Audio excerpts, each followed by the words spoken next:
So we're going to, bring this conversation to an end, but we do want to discuss Sabrina LaMar, her new role as the president of the Monroe County Legislature. Anyone want to add their opinion to, this historic moment? Why don't we start with the councilman? I have no problems speaking up for this. I think Sabrina, Miss LaMar, well, however she wants to be referred to. I'm sorry, no disrespect to her. She played that wonderfully. That was so smart. That was so good. She was not taken seriously by the Democrats. She played her hand appropriately. Caucus with the Republicans and said, we're going to tackle some of these issues together, but I need to be the president. It was a very smart move, a very political move. That was fantastic, Sabrina. I did reach out to her. I told her myself that it was a fantastic move. And I think this is what is needed in this county to bridge some of the gaps here, because it's been too long where it's been Democrats versus Republicans. And I really believe most people are in the middle anyways, where we can see both sides, and depending on the issue at hand, you might be conservative or you might be liberal on it. But I'm personally tired of the voting, all Republicans vote this and all the Democrats vote this. There's got to be a middle ground somewhere. There's got to be a point where we come together sometime and talk about reaching across the aisle. And I think what Sabrina has done right now, this may be that point where we see the Democrats start to work with Republicans in this county and get the money that we deserve to come here so we can start working on more of these issues and funding a lot of the projects that we've been eyeing for quite some time. So shout out to Sabrina. She did a fantastic job. My personal input. Barb, I want you to jump in here. I know you work a lot with voting and stuff. So tell us your opinion on Sabrina LaMar.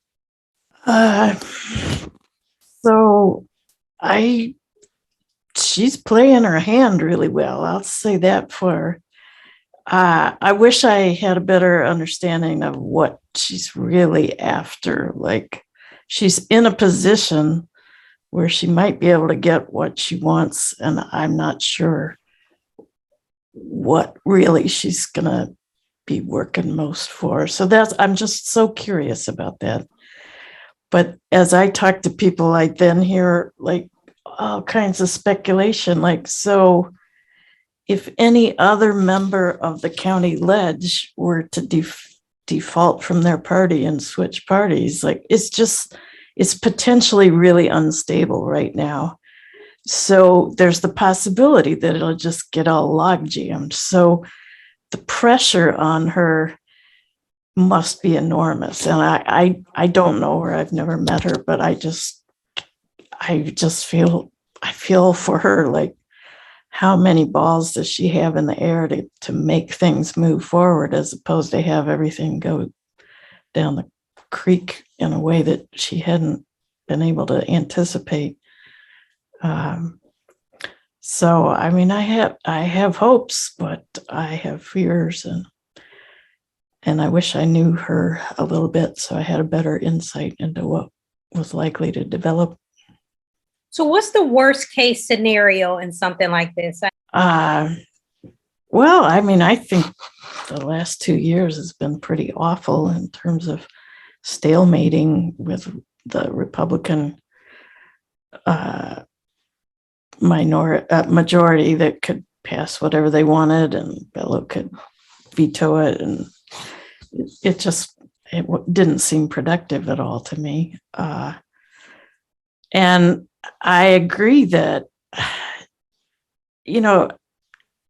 I haven't followed the ledge closely over the years, but every time I ever hear anything about the ledge, it's always an exact party line vote, as if every single thing is a natural split. And like, I remember the first time I ever really heard something about the ledge, somebody was campaigning out in Fairport where I was living. And so she had a rally in one of the county parks in Fairport. And she wanted to talk all about the parks and trying to make that into some kind of political issue, which I didn't really understand at the time. And then I learned that like some people wanted to allow mountain bikes on the trails in the county parks and some people didn't. And like, there's a lot of county parks. I mean, there must be room for some trails to have mountain bikes and some not to. And yet they turned it into a party line power play vote. And I thought, people are playing the wrong game if that's how the world looks to them. And that has continued right up through the last year. And I mean, I never could understand how she could sit there and vote party line with the Republicans the last year and a half. So I just find it very, just so hard to imagine what she's thinking and how she's thinking and what she's been thinking this last year and a half. Fred? And I know I'm going to get some flack for saying this, but if history has taught us anything about politics, is that for any one party and even any individual that gets elected for anything, you have to give to get. And the question becomes, because we always talk about having transparency, but very few politicians will honestly give us the transparency that they're talking about. Because if you think about, if I elect you to go to Wegmans to get me something, some products, and I'm expecting you to bring back exactly what I sent you there to get, and come and bring it to me and show it to me that you got it. Well, that's basically what we're electing people to do for us, to go do this, come back and show me that it's done. Well, the conversations that they have in those rooms, we don't get the gist of the information that comes out of it. So we have no idea to know what's really being said once the door closed. And half the time when they come out and do tell us stuff, it's so abstract that, we don't know what it is. But that being said, is that if what happened, and she is across the party, and only that party voted for her, they want something. There's no way you're going to get me to believe the Republicans voted her in and don't want nothing from her. And usually it's something that is not agreeable totally with what it is that the other person is going to do. And so that's where I'm looking to see when that is going to happen, because it's coming. So whatever that bargain was, you're going to have to ante up. And so that's what I'm waiting to see, that what's that going to happen? Because I honestly, and if I look back in history, everybody that's been put in a place by those in power, you're going to have to pay the piper. So I'm not saying totally that's what happened, but I'm looking at, when I say I'm looking at history in politics, that's how people got where they got. Howard? Yeah, I don't boast about this or even mention it frequently, but my second academic degree is in politics, political science. I hold a BS in political science. I'm saying that to say that I'm a serious student of politics. I study city and county politics a lot. And in fact, I don't know if we got time, Mr. Pio, when we get to the end. I wish we could talk about the split in the city council too, but we might not have time for that. That might be another conversation. But listen, you asked, and I don't know if Barb is being cautious, but I think she knows this. I know Mr. Pio knows this too. Worst case scenario, they will get nothing done, because just what Fred is describing could happen. What the Republicans want is power. That's what this is about. That's what they all want. That's what politics is about. It's about power. They did that not because they love Sabrina, not because they love the Black community, or they did that because they want power.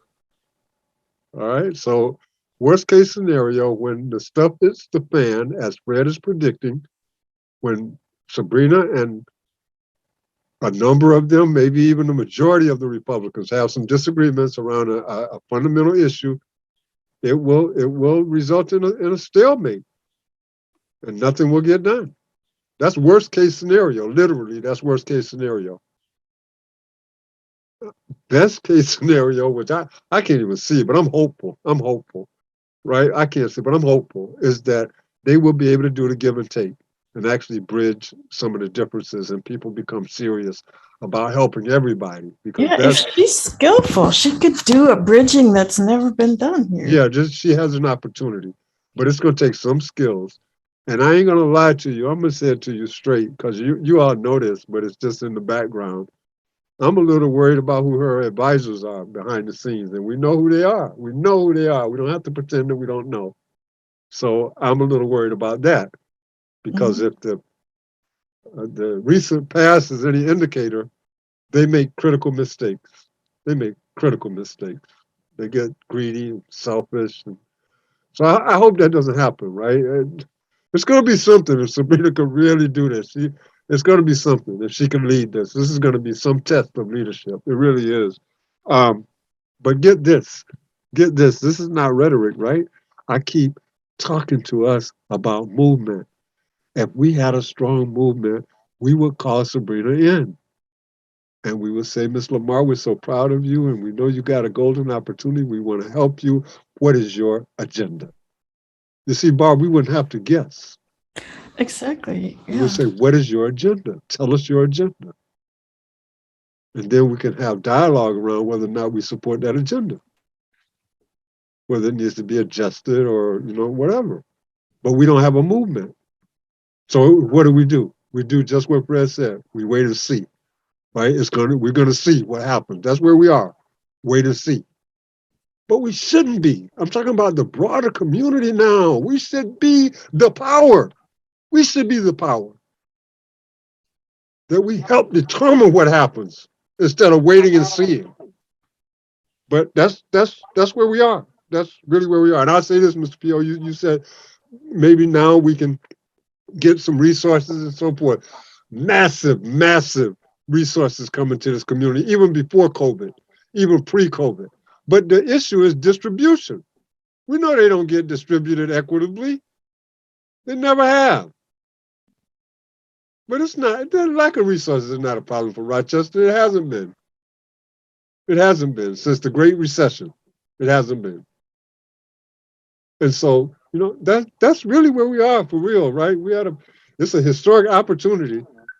And I hope she can do it. But in my view, she's going to need lots of help. And I don't see her reaching out. I don't know. I don't know. It'll be interesting to watch. A study in politics. This really is. It's going to be a case study. Yeah. What's All happening right. with the city council, Mr. P.O.? What's going on with that split? All right, I'll stop. Okay, well, yeah, if you want him to answer that, Jose, if you want to. If he wants to talk about it, I thought it was interesting the way the vote went in terms of president, vice president. And more politics at play, like you said, some people are more concerned about, power and getting that title and making sure that they can push for what they want to push for rather than coming together. And obviously that showed in the split vote for vice president of city council. There was no split for the president. We all got behind Miguel Melendez. But he had to make he made a bed, right? And he's got to lay in it now. And there's some decisions that need to be made. Now we have committee head chairs that we have to figure out. I say Miguel has to figure out. I'm going to guess that there might be some actions there that may not have been a thought for many people. So we'll see. The committee heads have not been announced yet. It was supposed to be this week. So we'll see what comes up on the back end here of, what happens when you make a deal. It had to happen. I mean, you couldn't become president of city council without one of the people running for it making some kind of deal with somebody. So we'll see if it ends up the way they expected. I don't think anybody here is old enough except for Fred or maybe Barb. The rest of you are probably too young to remember this guy named Al White. Y'all remember Al White, the reporter for Channel 13, I think it was? He left and went to New York City. You remember him, Fred? You remember how he used to end his reports? We'll be watching. We'll, yeah, we'll be watching. Thanks, Shanique. All right. Well, thank you everyone for joining. My connection keeps kicking me out. I hate Spectrum. Okay, thanks Okay. everybody. Thank you, everybody, for the great Great night. questions, Thank too. you all for joining. All Shanae, right, thank you take so much care. for having me on. Night. Thank you.